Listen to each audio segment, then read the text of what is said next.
eram pertinentes e viabilizem esses pequenos empreendimentos produtivos e que possam promover a fixação do homem ao campo, evitando fluxos de êxodo rural e que contribuam para a organização do mercado interno e, consequentemente, o desenvolvimento nacional.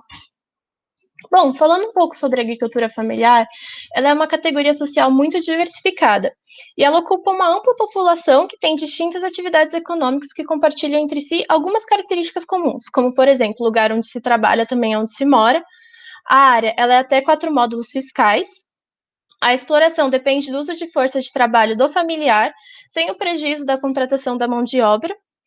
As atividades rurais são as principais fontes de renda dessa família, como a aquicultura, silvicultura, extrativismo e pesqueira. As atividades agrícolas, elas podem ser complementadas com outras não agrícolas, como empregos temporários, serviços, pequenas agroindústrias, artesanatos, etc.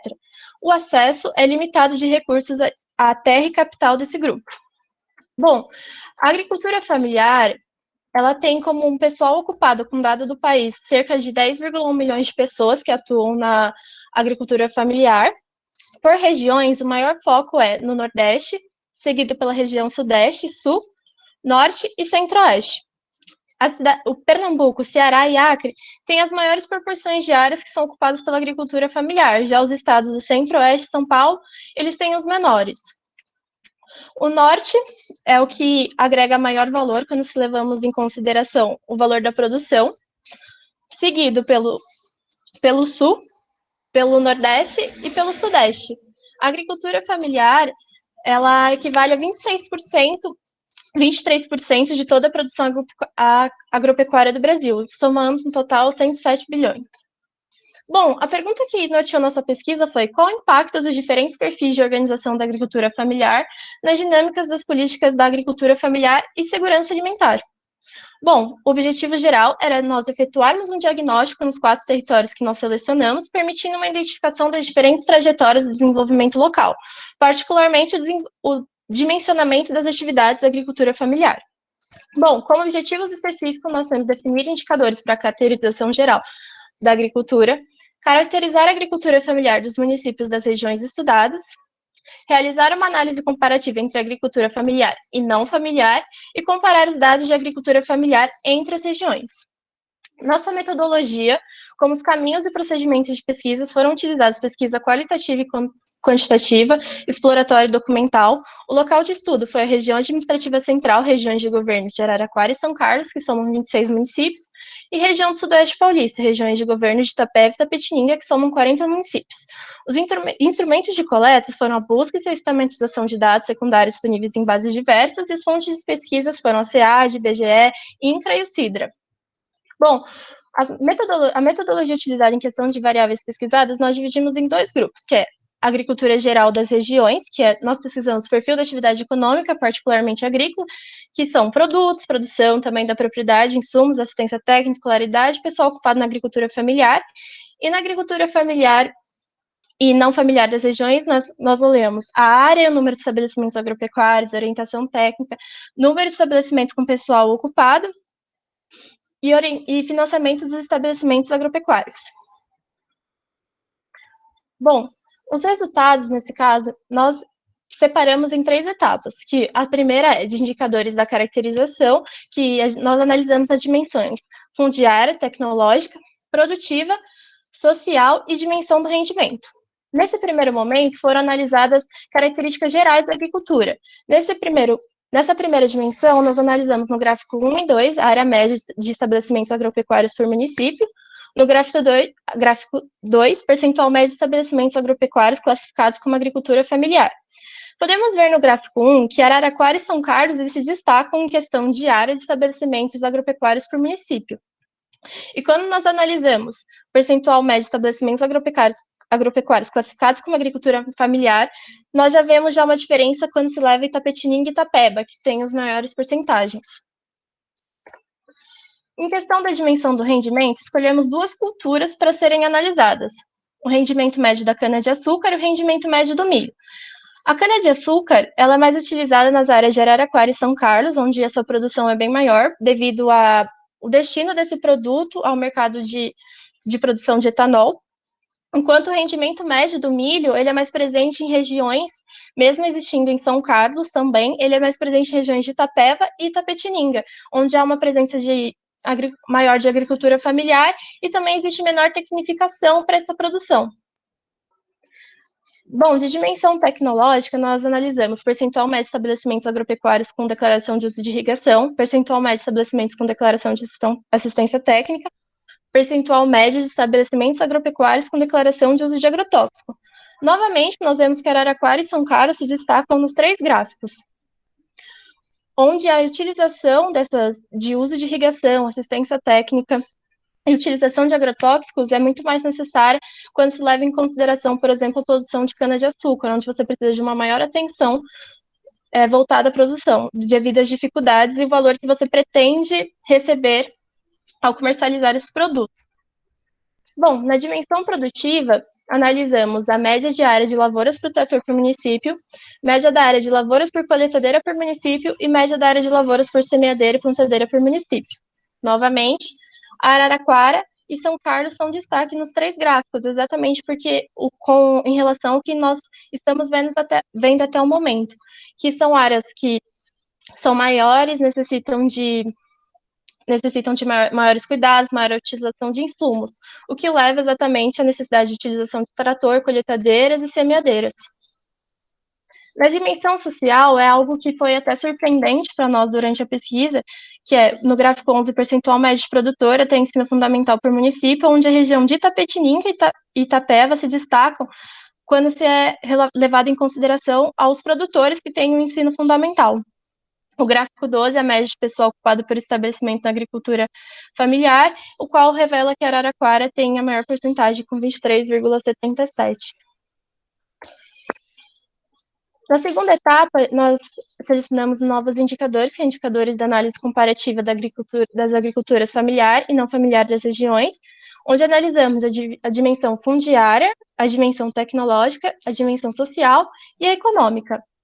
Na dimensão fundiária, nós podemos aqui observar que a agricultura familiar ela tem a maior quantidade de número de estabelecimentos agropecuários, que nós podemos observar isso tanto na região de Araraquara, quanto São Carlos, Itapetininga e Itapeva.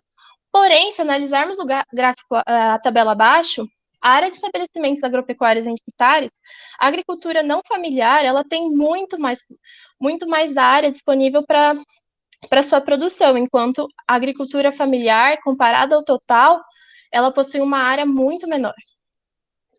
Na dimensão tecnológica, o primeiro gráfico que nós analisamos é o número de estabelecimentos agropecuários de agricultura não familiar que recebem orientação técnica. Como a gente pode ver, Araraquara e Itapeva se destacam nesse ponto, onde, comparado ao total, mesmo sendo de agricultura não familiar, Itapeva tem um número total muito grande de produtores e, ainda assim, os que não recebem assistência técnica é muito grande.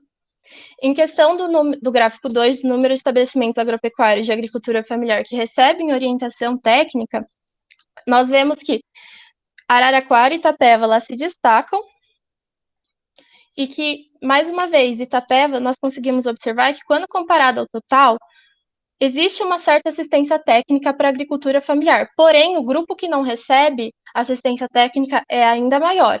Quando analisado em questão de Araraquara, a gente pode ver que essa diferença é bem menor. Na dimensão social do número de estabelecimentos agropecuários com pessoal ocupado, a gente consegue ver que a região de Itapeva ela tem grande porcentagem de agricultura familiar presente, tendo uma grande participação, seguido de Itapetininga, que também tem um grande número de estabelecimentos agropecuários com pessoal ocupado voltado para essa área de agricultura familiar.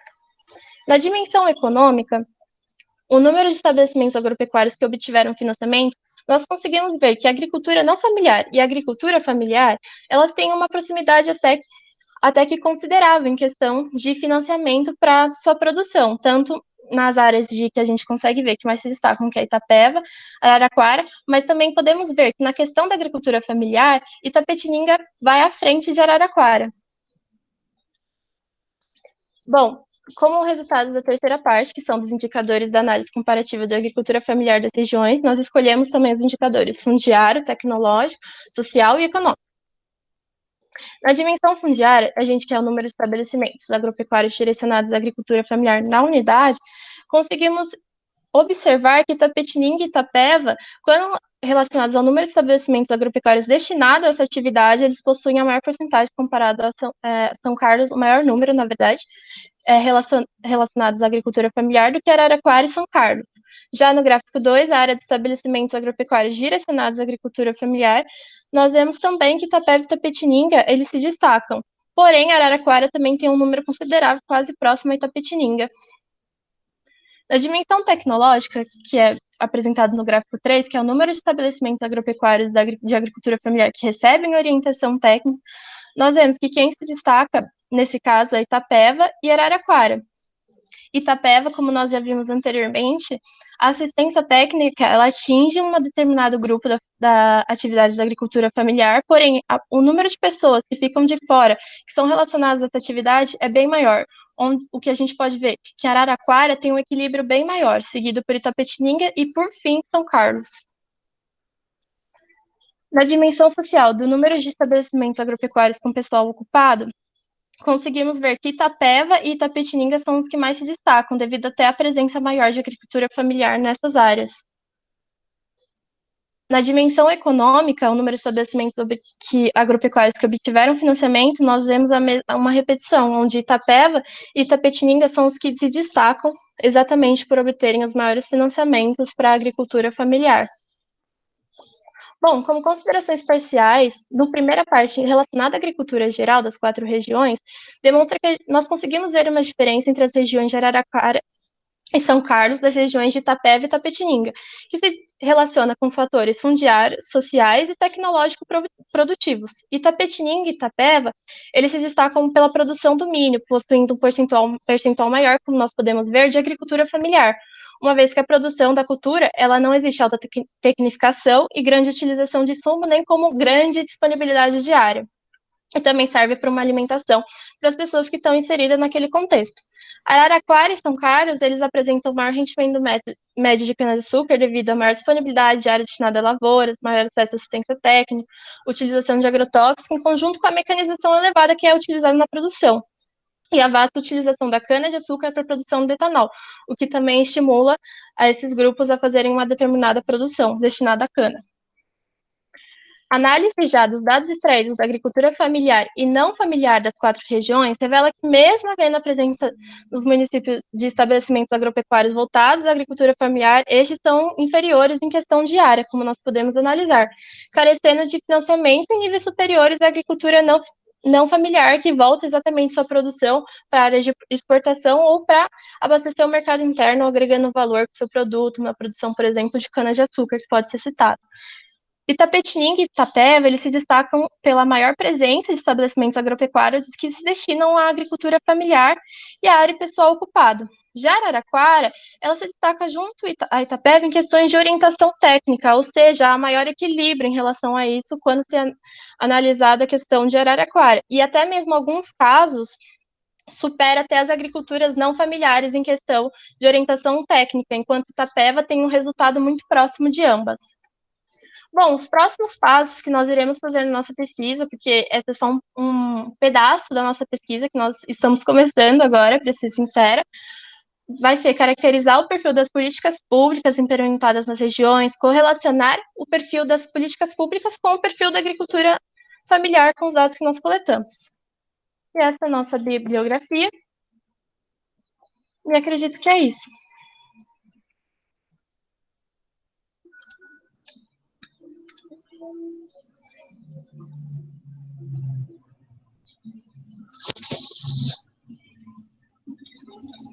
Obrigada, Rafaela. Olá. Seu microfone está desligado, Flávio. Acho que podemos dar sequência, então, né?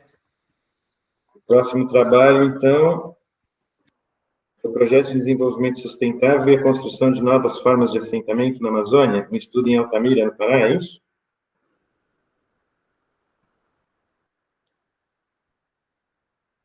O apresentador do próximo trabalho está presente? Ou alguém? Algum autor? Parece que não, né?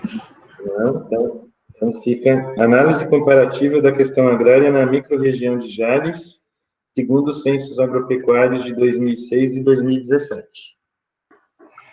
Oi, aqui, tudo bom? Bem, Quem vai apresentar sou eu e a Débora, que está aqui presente também. então tá bom. Então vamos lá, meninas. Boa apresentação, vocês têm 15 minutos, tá? Tá, obrigada. Posso começar a compartilhar? Por favor. Sim.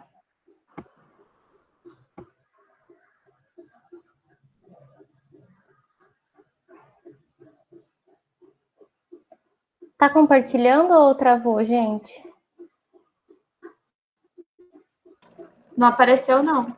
Não apareceu nada, nem que está carregando. Ai, peraí que eu acho que travou. Apareceu que não tá respondendo. Deixa eu ver.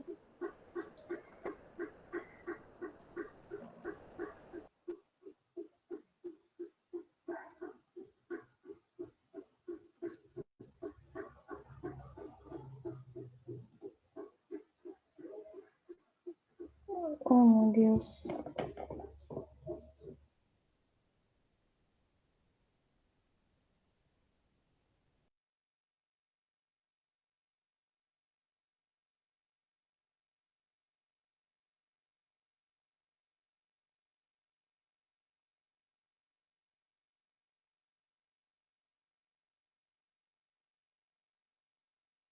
Oi, gente, perdão.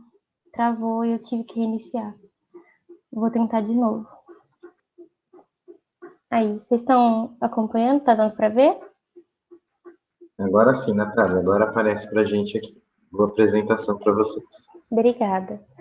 Pessoal, boa tarde. O meu nome é Natália Gabriela e junto com a Débora, a gente vai apresentar nosso trabalho, análise comparativa da questão agrária, né, na microrregião de Jales, segundo o censo 2006 e 2017.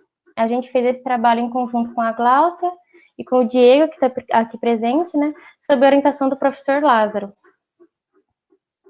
Bom, primeiramente, né, o que o censo agropecuário ele traz para a gente, né, o censo que é administrado pelo IBGE.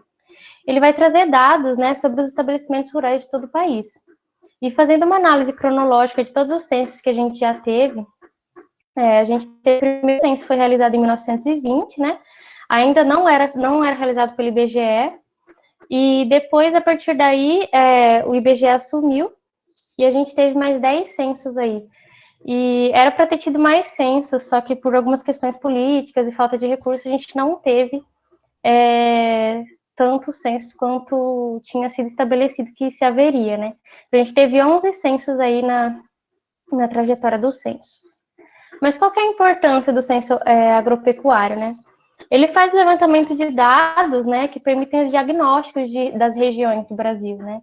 Ele pode apontar as fragilidades, o que precisa ser trabalhado em cada localidade, ele vai trabalhar as potencialidades de cada local, né? E ele se torna referência também para a formulação de políticas públicas voltadas para o campo, né? Então, não só não se transforma só numa ferramenta norteadora de órgãos governamentais, como também de empresas. Então, é um levantamento muito importante que a gente tem, e muito interessante, e até porque ele permite ser realizada isso que a gente fez nesse trabalho, que permite o acompanhamento e uma análise das evoluções e transformações que acontecem no campo, né, no rural brasileiro. O que a gente fez nesse trabalho? A gente analisou a microrregião de Jales, né, a gente tomou ela como base, que é uma microrregião que tem 23 municípios, que são esses que estão mencionados aqui no slide, né, e a gente fez uma comparação entre os resultados do censo 2006 e 2017 para alguns tópicos que foram selecionados pelo grupo, né? Então, a gente usou esses dados secundários dos dois censos, selecionamos alguns tópicos para comparação, esses dados, né, em tabelas e gráficos, e a gente aplicou uma estatística descritiva. E depois a gente discutiu esses dados e fez essa comparação. Começando a apresentar os principais resultados, primeiramente com relação aos estabelecimentos, o que a gente pôde observar, né? a gente observou que teve uma redução do total de estabelecimentos, né? E a que se deve isso, né? Se deve, primeiro, pode ser pela compra de estabelecimentos pelas usinas que entraram muito forte na região nesse período. A gente teve também uma questão do êxodo rural, e que eu vou discutir mais para frente. E, então, isso tudo influenciou nessa queda do total de estabelecimentos. Aumentaram-se também os produtores sem área e as áreas de 0 a 10 hectares. O aumento dos produtores sem área, ele se deve principalmente a arrendamento para o gado, que a gente vai estar observando depois quando a Débora for falar de produção, e também ao rodízio, que é meio cultural na microrregião, que é se fazer o rodízio principalmente de áreas que se tem de tomate, para que se evite a incidência de doenças, principalmente nematóides, né? O aumento das áreas de 0 a 10 hectares é uma questão assim sucessional na região também. Por exemplo, se dividir um estabelecimento familiar para o filho e se reduzir, porque a microrregião de Jales ela é muito conhecida por ter já propriedades pequenas com tendência a diminuir, né? Isso só vem mudando recentemente com a vinda, né, das usinas para cá, que foi o que a gente observou aqui, ó, no aumento de áreas de 2.500 hectares e 10.000 hectares, que seriam áreas de cana, né? E no todo, no geral, a gente percebe uma redução de áreas menores, que seriam áreas que têm potencialmente são de agricultura familiar. E a gente sabe, através de outros dados, que o censo mostrou que a maior parte dos estabelecimentos na região são de agricultura familiar.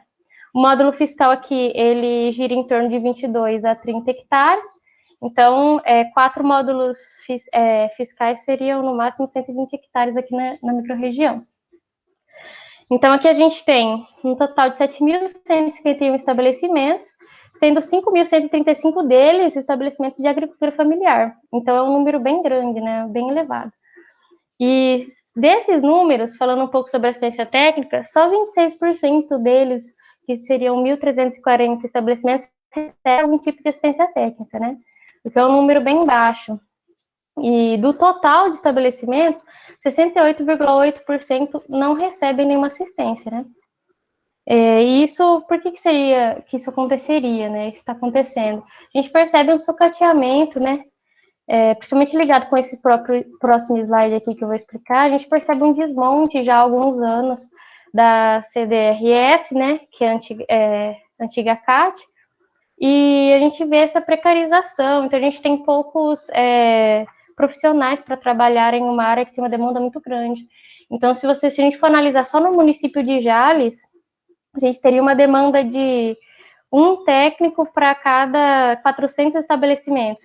Então, isso é humanamente impossível de se fazer, né? Então, percebe que tem essa dificuldade aí. E isso se reflete aqui nos números, porque de 2006 para 2017, uma assistência técnica que era em sua maior parte governamental começou a se tornar em sua maior parte própria. E aí isso causa alguma preocupação, porque nem sempre a assistência técnica própria particular, né, ela está realmente envolvida com o que o agricultor está demandando, né? Às vezes ela está mais focada no fornecimento de algum produto, em outras coisas de interesse próprio, né?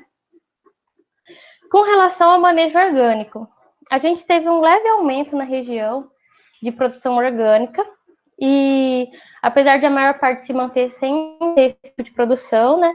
E esse aumento, ele se deve ao quê, né? A gente teve atuação, além da TER, que tem esse viés agroecológico, né? Antes da sua parada, né?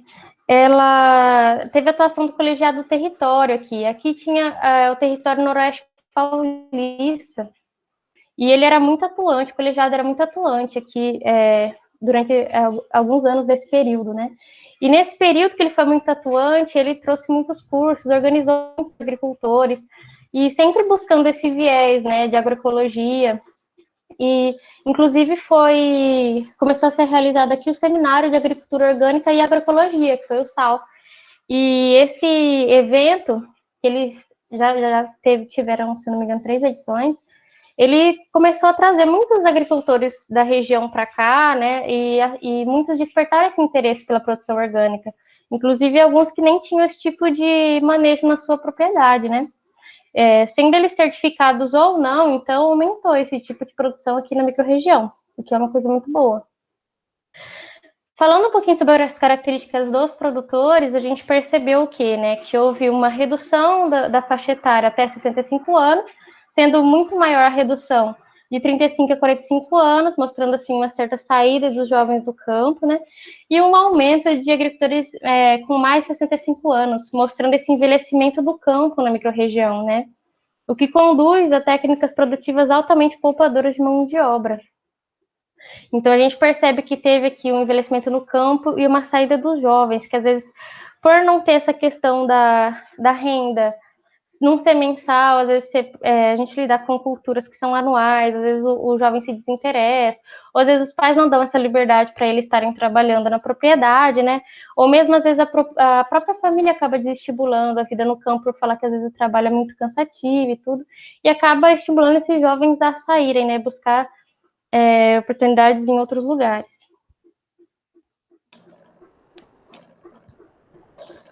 Bom, dando continuidade agora na apresentação do trabalho, ainda em relação às características dos produtores, a gente pode ver que a grande maioria dos dirigentes dos estabelecimentos da região de Jales, eles são homens, né?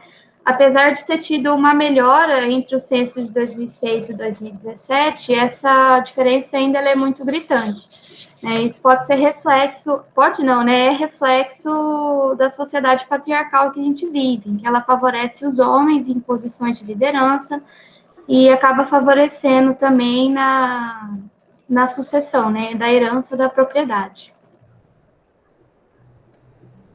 Em relação ao nível de instrução, a gente pode ver que de 2006 para 2017 melhorou a situação aqui da microrregião de Jales, né? Ela ultrapassou a média do estado de São Paulo.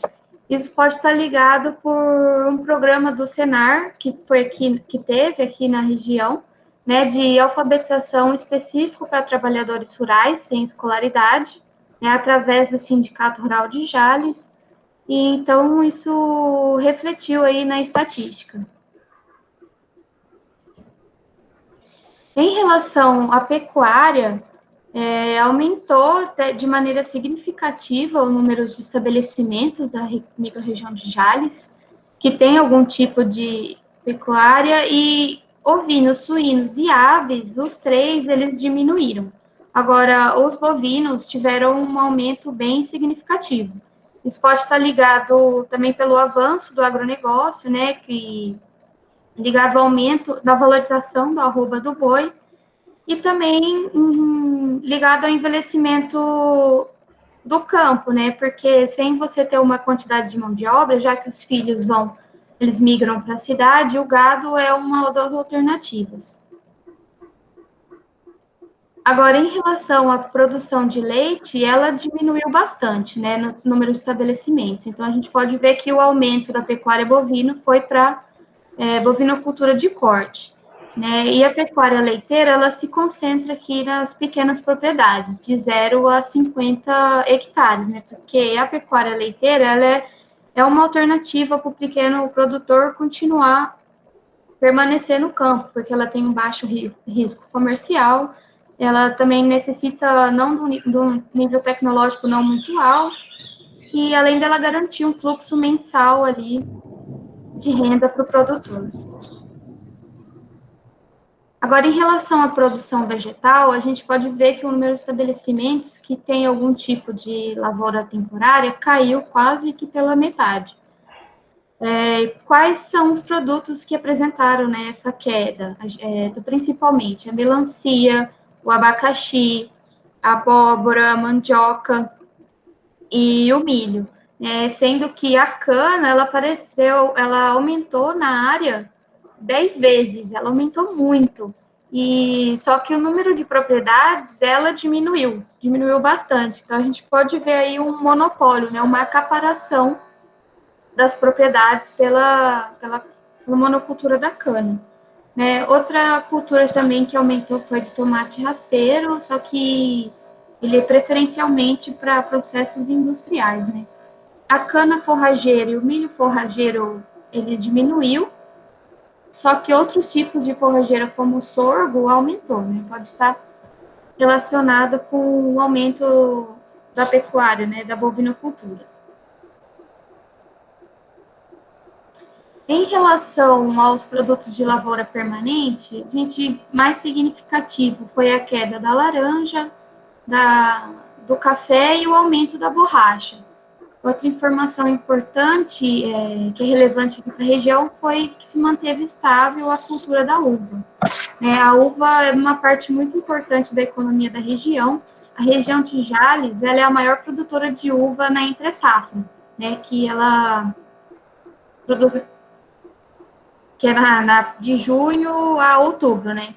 E, então, por conta dessa importância aqui na região, até tem uma unidade da Embrapa Uva e Vinho. Então, de maneira geral, o que a gente pode observar sobre a região de Jales entre os censos é que houve uma concentração fundiária, né? O envelhecimento do campo, o êxodo rural dos jovens, uma redução dos sistemas de ATER, de origem governamental, e uma retração da agricultura familiar e o avanço do agronegócio. E, consequentemente, os tipos de produtos que estão, de maneira geral, ligados a esses tipos, eles acompanharam. A gente teve uma diminuição de produtos de abóbora, mandioca, melancia, e teve um aumento gritante da cultura da cana-de-açúcar e da bovinocultura. Essas foram as nossas referências. E é isso, pessoal.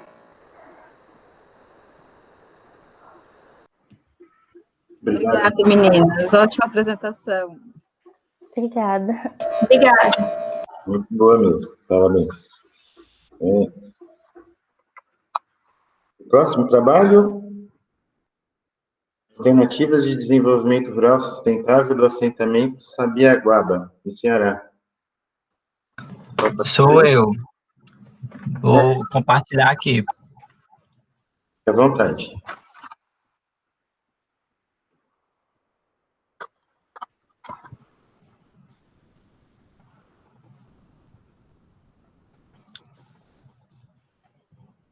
Vocês estão conseguindo ver? Está carregando. Já apareceu aqui. Fique à vontade. Quando você quiser iniciar a sua apresentação. A apresentação está aparecendo? Sim, está. Então, boa tarde a todos e todas. Eu me chamo Francisco Tavares, sou engenheiro agrônomo e atualmente sou mestrando em Desenvolvimento e Meio Ambiente pela Universidade Federal do Ceará, e vou apresentar esse trabalho no qual se intitula As Alternativas de Desenvolvimento Rural Sustentável do Assentamento Sabiaguaba, e foi um trabalho que teve a contribuição de algumas companheiras também, que todas puderam dar sua contribuição para a realização desse trabalho. E eu queria primeiro começar pela motivação que nos levou a fazer esse trabalho, né? Ele é um trabalho simples, mas que ele teve uma motivação nas nossas experiências de campo, na qual nós fazemos parte de um programa chamado Residência Agrária, que ele dá a oportunidade aos graduandos de conhecer a realidade dos assentamentos rurais, né, aqui do estado, e fazendo com que muitas vezes seja desmistificada algumas relações, né, que se tem no campo com relação aos movimentos sociais. Então, cada aluno, quando ingressa nesse programa, ele recebe de presente, a gente fala que é um presente, né? A gente recebe de presente um assentamento no qual ele vai fazer estágio de vivência, coletar dados, e até mesmo vai servir como área de estudo para o seu trabalho de conclusão de curso. E eu fiz o quê? O meu projeto de mestrado, ele continua sendo uma extensão do meu TCC, né? Então, a motivação do trabalho se deu a partir daí. E eu posso começar falando que o período pós-guerra se notou uma grande aceleração das atividades antrópicas que visavam, de maneira frenética, o crescimento econômico das nações, né? E isso também se deu também pelo avanço do sistema capitalista. E a partir disso, muitos debates com relação os problemas socioambientais estavam surgindo, principalmente na década de 70.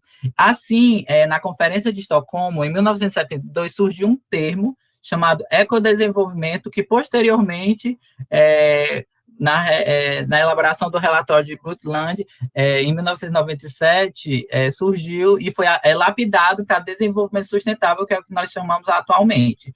E o que é o desenvolvimento sustentável? É um processo de expansão econômica que, simultaneamente, atenta-se para questões de origem ambiental e social também. E muitas pessoas se falam no tripé do desenvolvimento sustentável, que é pautado nesses três âmbitos, né, nessas três dimensões, que é a econômica, a social e a ambiental, sendo, assim, um processo multidimensional. E a gente pode notar também que os efeitos desse processo, eles são sentidos de maneira diferente de acordo com a localidade, né? Se ele está localizado no campo ou na cidade. E a gente vê que a população rural ela tem alguns agravantes, né? E outras problemáticas que podem ser com problemas relacionados à posse de terra, né? Questões fundiárias, aos mercados de escoamento da produção, que são dificultados, a falta de ações governamentais específicas para o campo e que sejam aplicadas de forma contextualizadas, né? E também a pobreza rural como um todo. E a gente vê uma dicotomia muito grande, como já foi até apresentado pelas colegas anteriormente, da agricultura familiar e do agronegócio, né? Onde a agricultura familiar sofre diversos déficits, né, com relação ao incentivo governamental, e isso gera muitas insatisfações populares no campo. E através dessas insatisfações que surgiram os assentamentos rurais na década de 80, pela essa necessidade de se ter onde produzir, né? E, posteriormente, começou a se refletir que não só a posse das terras era necessário para o estabelecimento dessas famílias no campo, porque mesmo com a posse daquela terra, muitas famílias continuavam sem oportunidade, sem uma renda que atendesse às suas necessidades, e isso passou a ser pautas, né, das discussões que deveriam existir políticas públicas, né, que incentivassem a produção e a melhoria de vida dessa população. E, mais importante ainda, são as políticas públicas de desenvolvimento sustentável, que, além de se atentar para questões econômicas, também visam a questões ambientais, né, e sociais pautadas no tripé do desenvolvimento.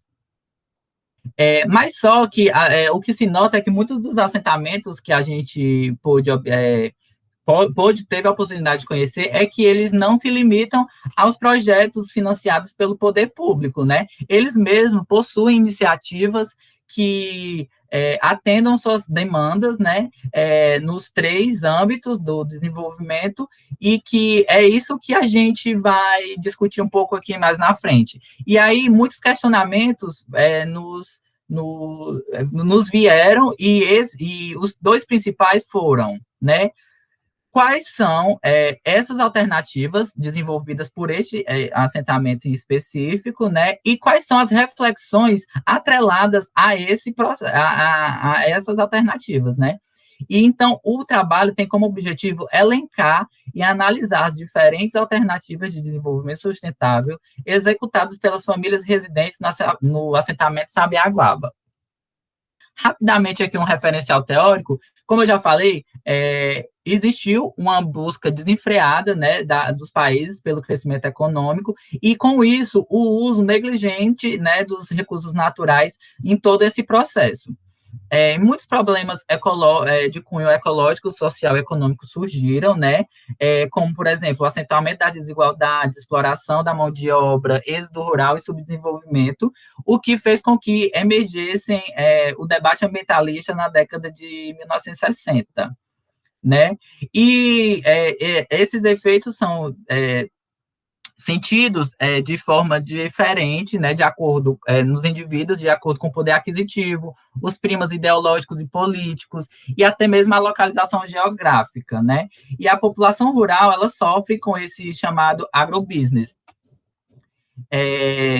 Então, como eu já falei anteriormente, são problemas que derivam-se de questões fundiárias, inacessibilidade de políticas públicas, o não atendimento de necessidades básicas, inexistência de fonte de renda fixa, também a falta de como foi falado, explanado pelas companheiras anteriormente. Então, são uma série de problemáticas que a população rural ela sofre em relação à urbana.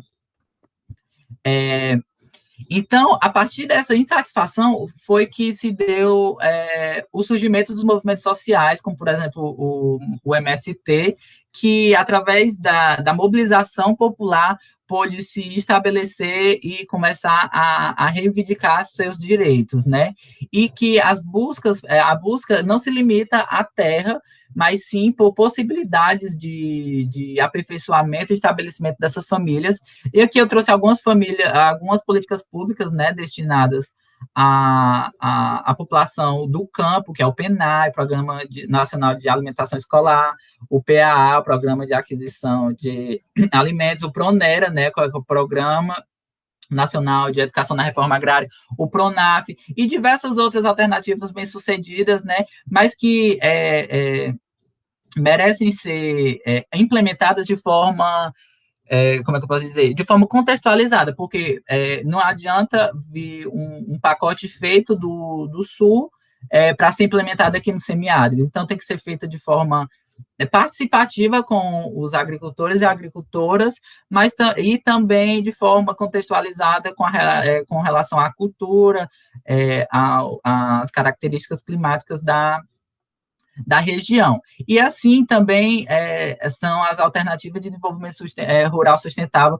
que são alternativas que buscam o atendimento das demandas dessa família, mas que não prejudique de forma nem social, nem ambiental o espaço onde elas residem.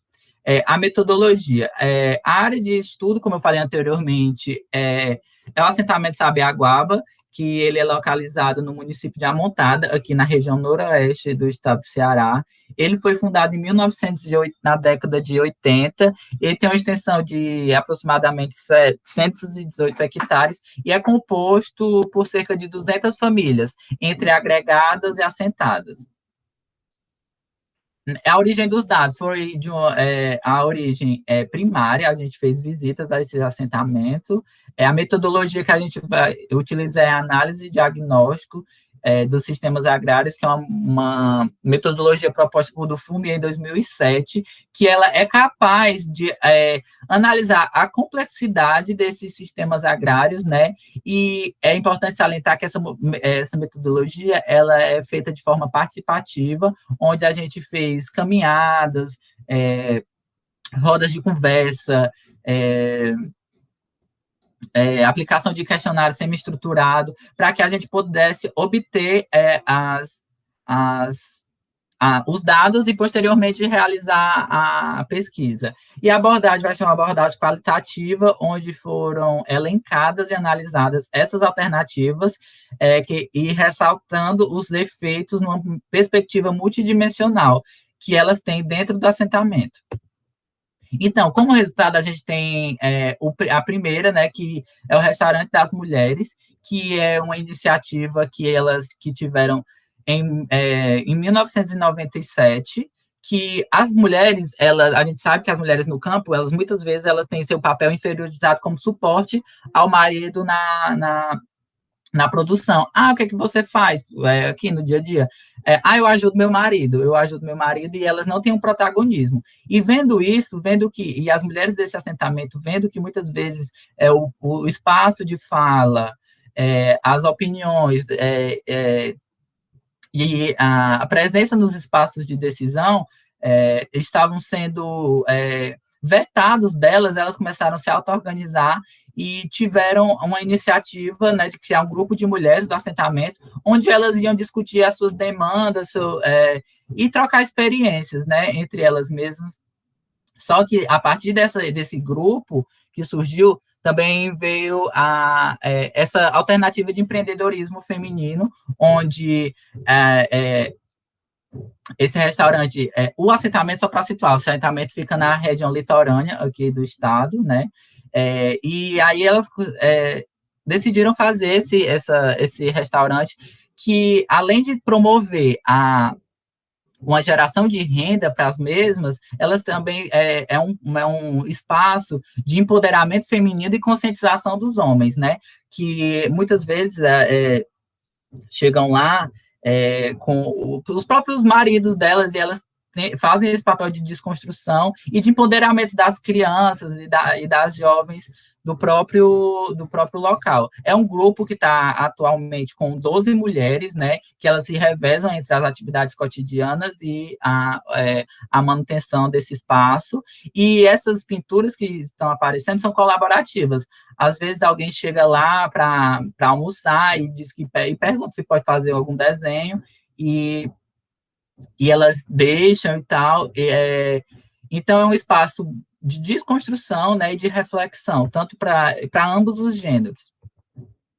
A segunda alternativa de desenvolvimento sustentável que a gente encontrou lá foram os quintais produtivos, que, além de gerarem renda, porque eles vendem, né, eles consomem e vendem, e ainda alguma parte da produção vai para programas governamentais, como o PAA, então geram renda, e também geram a questão do debate ecológico, porque apesar do solo ser um neossolo pobre, de região litorânea, eles fazem diversas táticas de manejo, né, do solo para que seja incrementado e melhorar a estrutura, a qualidade desse solo, para viabilizar a produção. Então, isso tudo baseado nos preceitos agroecológicos. Então, os quintais produtivos, eles têm esse viés, né, tanto econômico como a questão ambiental simultaneamente. Também tem, dentro do assentamento, como eu falei anteriormente, ele é situado na região litorânea aqui do estado, e também tem a rede de turismo comunitário, que é chamada a Rede Tucum, que foi criada em 2008, onde ela luta contra o turismo convencional, que tem muitas dunas e os bugueiros acabam utilizando aquelas dunas com o turismo convencional e acaba degradando, modificando o ecossistema. E o turismo comunitário, ele tem esse viés ecológico de mostrar a valorização da cultura local, onde foram construídos anexos próximos às casas dos próprios agricultores. Aqui são 2 exemplos de anexos, onde as pessoas podem ficar e desfrutar de um percurso, né, de um itinerário que os assentados mostram, um pouco da cultura, um pouco das paisagens naturais, de forma ecológica, né, e respeitando os limites da natureza. E, por fim, a pesca artesanal, onde o assentamento, antes mesmo de ser criado, já era uma atividade que acontecia, que é uma atividade que passa de geração após geração, onde ela também é confrontada com a pesca industrial, né, que obviamente arrecada muito mais dinheiro, mas que degrada demais a biodiversidade local. A pesca, esse tipo de pesca, né, respeita tanto as tradições também como os períodos de defeso e gera, assim, renda para essas famílias. Então, por isso que a gente resolveu colocar a pesca artesanal também dentro dessa perspectiva de alternativa de desenvolvimento sustentável. Então, para finalizar, as considerações assim, que a gente pode observar é que para alcançar o desenvolvimento, se tem que ter diversas alternativas, né, diversas ações de forma que atuem de forma holística e interdisciplinar para que se obtenha de fato o desenvolvimento rural sustentável, né, e que os efeitos do agronegócio ou do capitalismo, eles são sentidos de maneira diferente, de acordo com a localização geográfica, poder aquisitivo da população, e que o assentamento o assentamento Sabiaguaba, ele mostrou uma organização sociopolítica interessante e muita...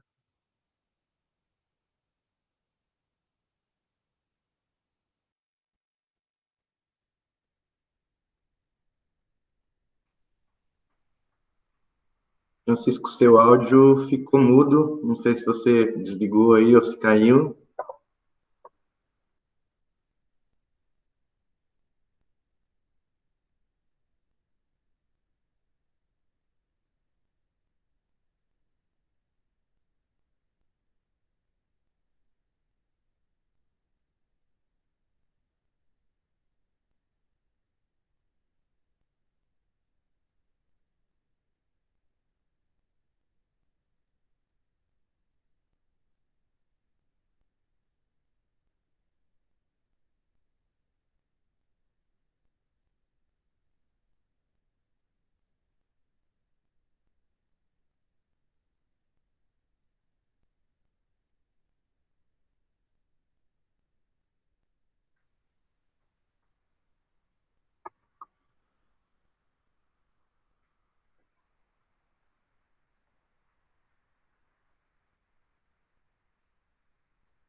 Pessoal, vocês estão me ouvindo?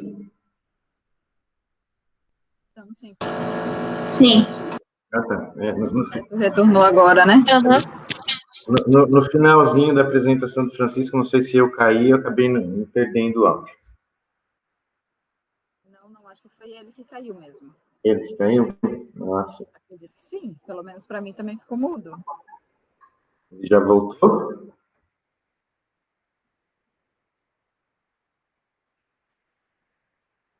Pelo jeito, acho que não, né? Chegou mais alguém? Tem mais algum trabalho a ser apresentado?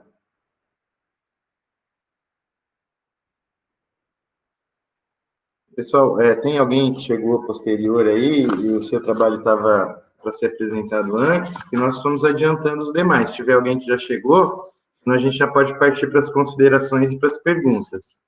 Pois é, nós tivemos um trabalho interessante, né, lá da Amazônia, de Altamira, ia ser bem diversificado a tarde de hoje. Verdade. Então, falta 2 trabalhos, é isso? Isso, faltaram 2 trabalhos. Na verdade, avisaram que o pessoal trocou de sala, né, que eles vão apresentar em outra sala, que era o primeiro trabalho previsto para a tarde de hoje.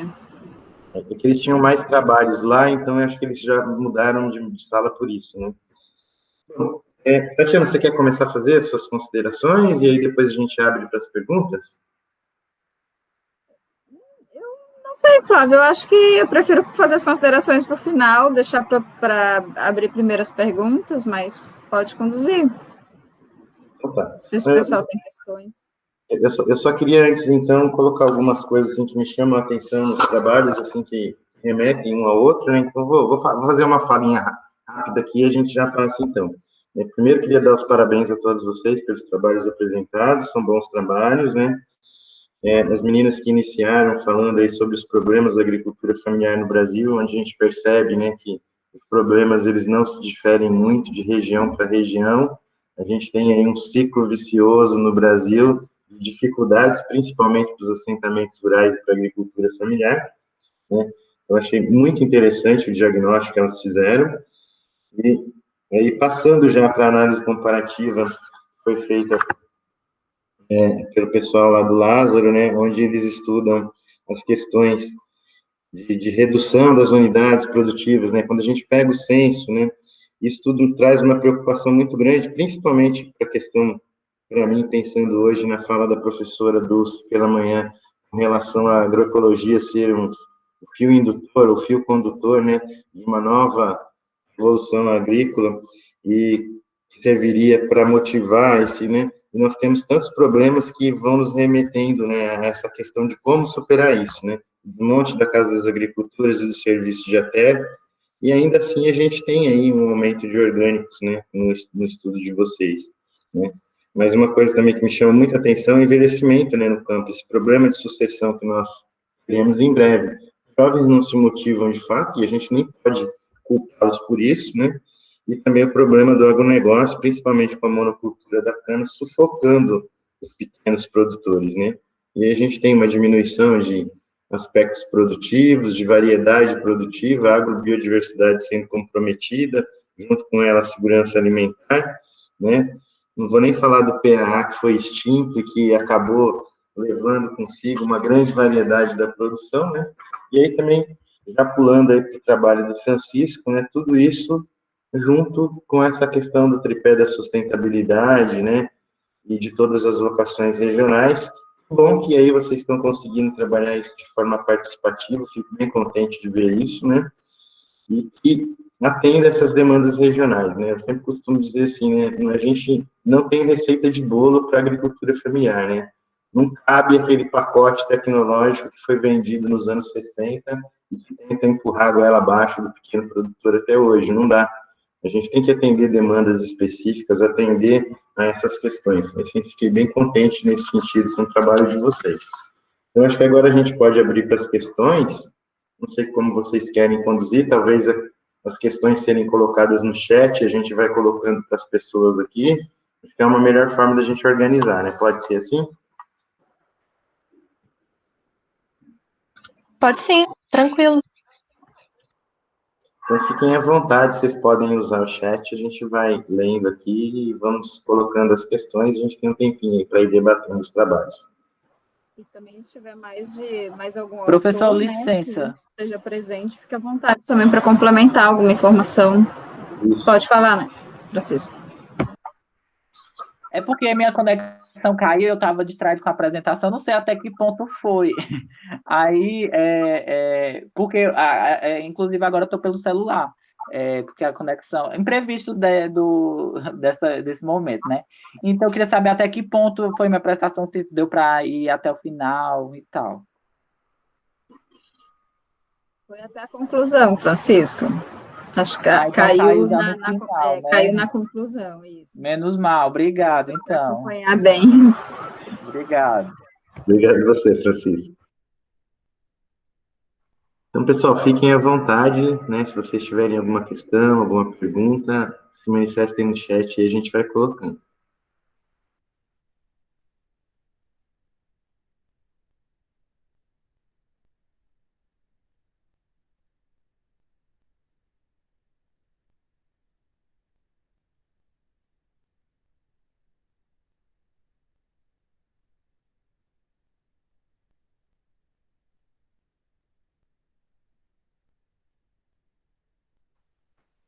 Já que ninguém colocou nenhuma questão, eu vou colocar uma primeira aqui. Na verdade, eu acho que ela pode ser respondida tanto pelo Francisco, e também eu gostaria de ouvir nesse sentido aí, na mesma pergunta, uma resposta da Natália e da Débora, se vocês puderem me responder. Eu queria ver como é que está a questão da agroecologia, né, nesses estudos que vocês fizeram. Como que vocês enxergaram a presença da agroecologia aí, né? Porque as meninas que estudaram o censo, eu nem sei de que forma ela se apresenta lá no município, eu não conheço muito bem a região, mas não sei de que forma a agroecologia se apresenta, mas se o censo ele deu alguns indicativos dessa presença, né? Vocês falaram dos orgânicos, mas eu queria tentar entender se há também uma parte da produção agroecológica, né? Eu entendi do Francisco também, mas eu queria que ele falasse um pouquinho mais sobre isso e essa relação no assentamento com a agroecologia. Posso começar? Por favor. Pode sim. Então, pelo que a gente nota nos assentamentos, né, a gente acompanha cerca de 15 assentamentos, né, a gente vê que a questão da agroecologia, ela vem ascendendo, assim, muitas vezes os agricultores, a gente fala de agroecologia, eles nem entendem, passaram a entender a partir de formações que os próprios movimentos sociais, né, a Emates também acaba participando também, eles às vezes nem sabiam que o que eles já faziam desde sempre, né, que foi passado de pai para filho, desde quando eles se entendem, né, como agricultores, que aquilo era agroecologia, né? Então, a gente nota que o movimento agroecológico, não só dentro dos assentamentos, como dentro da universidade também, apesar do ensino, pelo menos da UFC, ser voltado praticamente 80% para a parte de agronegócio, né, a gente vê uma ascendência e que as escolas do campo, alguns desses assentamentos, a gente também nota, já tem até alguns trabalhos que a gente discutiu isso, de como a importância do ensino, da educação do campo, né, e das escolas famílias agrícolas, que são iniciativas que fazem com que os jovens, eles se despertem, né, os jovens do campo, eles despertem para esse viés agroecológico, onde eles podem praticar junto com a família os ensinamentos que eles tiveram em sala, né, onde o laboratório deles é a própria casa, né, os quintais produtivos. Então, existe sim diferença entre os assentamentos com relação a essa questão dos jovens, né, porque muitas vezes eles saem do assentamento e vão para a cidade em busca de oportunidades, e aí acabam com que não dão prosseguimento, né?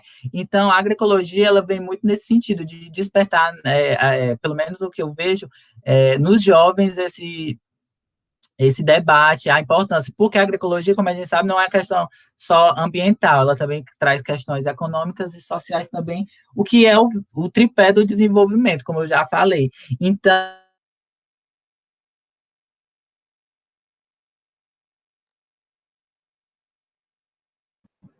parece que a conexão caiu novamente, né? Pois é. Meninas, se quiserem dar continuidade, então. Então, aqui na região, a gente tem uma situação mais ou menos assim, né? A gente tem um grupo forte trabalhando com orgânicos, né, primeiramente.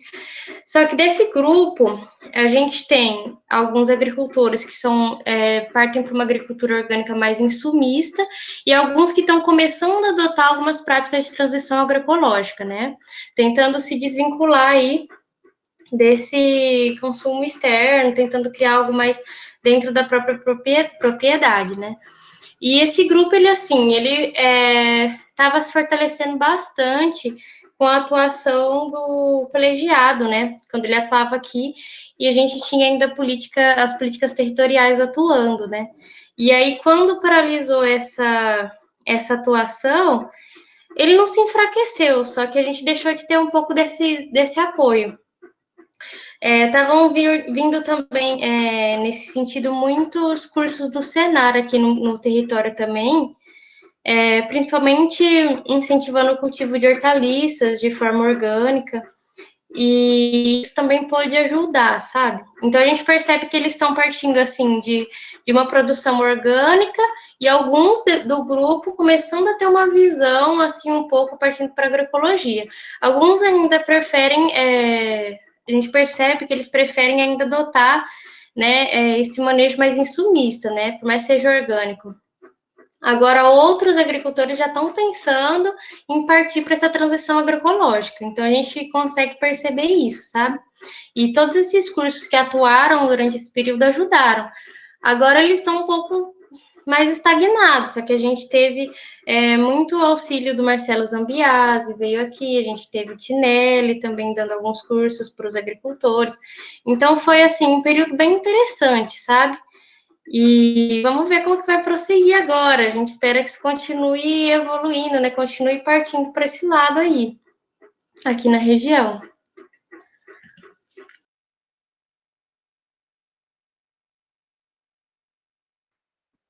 Obrigado, meninas. Obrigado, Francisco. Você caiu, mas já voltou aí. Se você quiser complementar a sua fala, você estava, acho que, terminando já. Não, professor, é só isso mesmo. Acredito que Caio já está concluindo. Então, tá bom, tranquilo. Mas...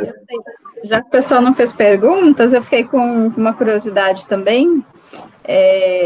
No trabalho que a Rafaela apresentou, por que vocês escolheram essas 4 regiões especificamente para comparação, né, para fazer esse comparativo? E eu queria também entender até qual foi a dificuldade que vocês tiveram, porque a gente vê que vocês abordaram de forma bem ampla, né, várias dimensões do trabalho, da pesquisa. Oi, boa tarde, professora. Então, a gente escolheu essas regiões porque, principalmente Araraquara e São Carlos, são áreas mais centrais, enquanto o Sudoeste Paulista já tem uma característica distinta e também por conta até das próprias pessoas que estão envolvidas no trabalho, ou seja, a área da UFSCar São Carlos e a área da UFSCar que fica na região de Buri, que compõe o Sudoeste Paulista, que também é uma das áreas que a gente começou a estudar, que é a região administrativa de Itapeva. A gente utilizou várias ferramentas e mudou um pouco as variáveis ou delimitou em outras, devido também à quantidade de dados que a gente encontrou. No censo agropecuário, a gente coletou primeiro uns dados que eram mais amplos da agricultura, e acabou até causando uma certa confusão no grupo em questão dos dados, se eles eram mais específicos de cada área, mas aí eles eram bem gerais, então a gente não utilizou o censo na segunda parte, utilizou mais o Sidra, que tinham algumas informações específicas, mas não tinham outras que a gente tinha utilizado, como, por exemplo, a produção específica de cana-de-açúcar ou de milho, ou voltada a esse público. Então, acho que as dificuldades maiores foi de, tipo, utilizar as ferramentas e até os dados apresentados, que foi até um momento que a gente encontrou e depois acabou descobrindo que não havia uma coerência nos dados, porque você colocava diárias e os dados continuavam iguais, então acabava que não tinha essa coerência. Então a gente procurou outras ferramentas, mas é tudo um início de um.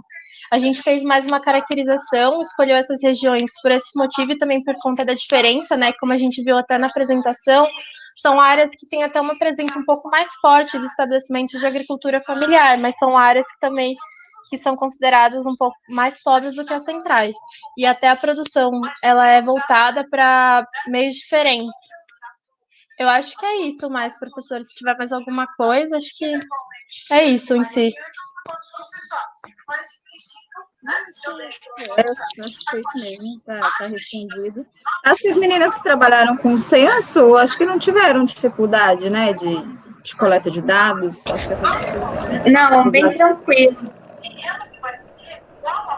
Eu queria fazer um comentário sobre o trabalho que o Francisco apresentou, e eu acho bem interessante a gente até discutia bastante durante as reuniões de orientação e no grupo de estudo, esse olhar, trazer um pouco dessa visibilidade, desse papel da mulher. Quando a gente fala da agricultura familiar, fala da família como um todo, e a mulher sempre fica nesse segundo plano. Então, eu achei bem interessante, quando o Francisco apresentou, esse destaque, esse olhar para o papel da mulher, no caso ali, tanto o papel na parte de decisão, quanto o papel também né, dela participando dos processos decisórios dentro do assentamento, que eu vejo como o mais importante, mas inclusa também na parte produtiva, e não só como sendo uma ajudante ou uma coadjuvante, né? Então, é sempre interessante, mesmo que o trabalho não seja especificamente sobre mulheres, mas a gente ter esse olhar diferenciado dentro da agricultura familiar, que acaba entrando, e aí a gente vê também essa questão muito interessante que o pessoal apresentou do censo, sobre, acho que o professor Flávio já comentou também sobre o envelhecimento, né, que é outra questão também preocupante, né, de mudança, a masculinização, né, também do rural, que a gente percebe.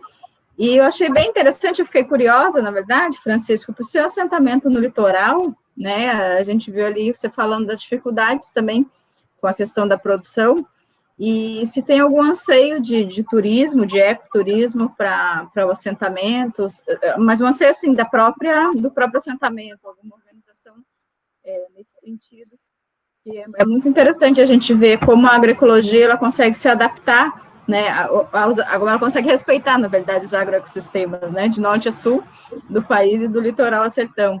Então, achei bem rico, na verdade, já puxando aí para um fechamento do nosso GT, bem rica a exposição dos trabalhos, né, as diversas formas abordadas, o quanto essa diversidade ficou interessante.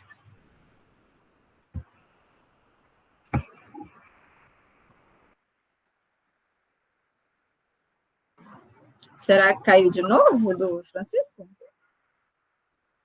Não, professora, ainda estou aqui. querendo só que você repita, porque deu uma cortada, eu vi mais no final, que você estava querendo fazer o fechamento, mas qual era a pergunta? Acho que tentar de sanar? pergunta mesmo foi mais a questão se tem algum anseio do próprio assentamento, da própria comunidade em relação a algum tipo de turismo ecológico, ou até mesmo turismo pedagógico, ou não. Então,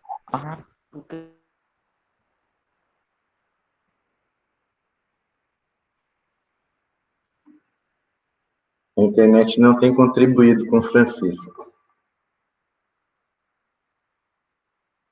Verdade. Pois é. Acho que está ventando muito lá no Ceará. Pois é.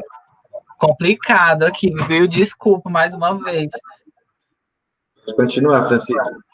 Então, professora, a questão do ecoturismo, existe a rede Tucum, que é uma rede que trabalha com diversos assentamentos, né, e comunidades rurais aqui no estado, que ela trabalha com o que o assentamento tem, né? Por exemplo, tem um assentamento que ele tem uma agrofloresta, um início de agrofloresta. Então, eles vão e fazem todo um itinerário voltado para o que o assentamento tem, os atrativos que o assentamento tem.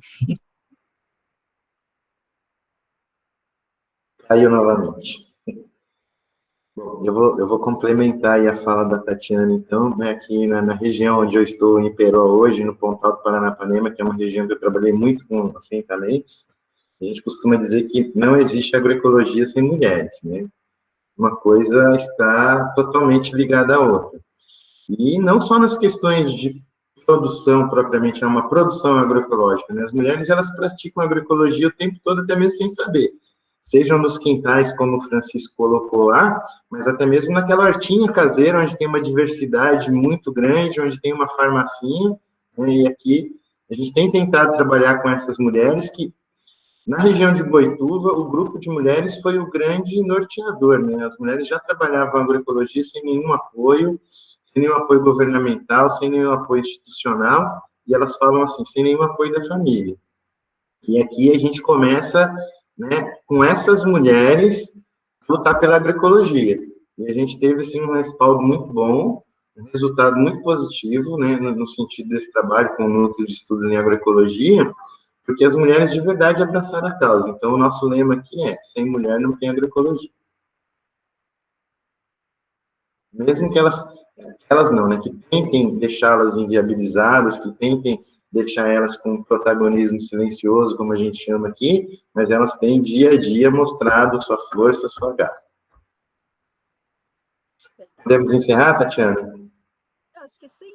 Se ninguém tiver mais uma pergunta ou alguma curiosidade em relação ao trabalho, estou bem satisfeita com o nosso grupo.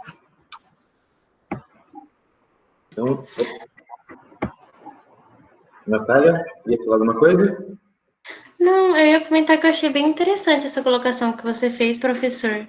A gente tem feito alguns trabalhos ali aqui no caso, né, na região mesmo, e a gente, em um trabalho que eu fiz na graduação, a gente conversando com os agricultores para saber sobre as práticas agroecológicas de transição agroecológica que eles podiam estar fazendo, e a gente percebia justamente isso, a gente percebia, primeiro, que às vezes o homem não lembrava de falar sobre o que a mulher realizava na propriedade. E segundo, que muitas vezes ela era a que estava mais preocupada com a diversificação, com a produção orgânica para consumo da família e com a produção de plantas medicinais e plantas, às vezes, até punks também. Que bom, né? Que bom que isso se repete. Bom, gente, então, muito obrigado a todos vocês pela participação, pelo envio, né? Em nome da comissão eu já agradeço. Parabéns por todos os trabalhos. Eu queria aproveitar aqui e agradecer a Tatiana, que veio, né, representando a professora Sônia, que não estava muito bem. Agradecer também a Sônia, né, a Vera Bota, pelo empenho. Queria aproveitar aqui e fazer uma homenagem à professora Dulce, que também abriu hoje nossa manhã, uma fala maravilhosa, né? E Agradecer a todos vocês e tenham um bom evento. Espero que vocês participem das outras mesas, das outras salas de discussão e de todo o evento como um todo, que ele seja proveitoso para todos nós. Muito obrigado e boa tarde. Obrigado, Tatiana. Verdade, gente. Obrigada. Foi um prazer estar com vocês hoje à tarde. Obrigada, pessoal. Obrigado, gente.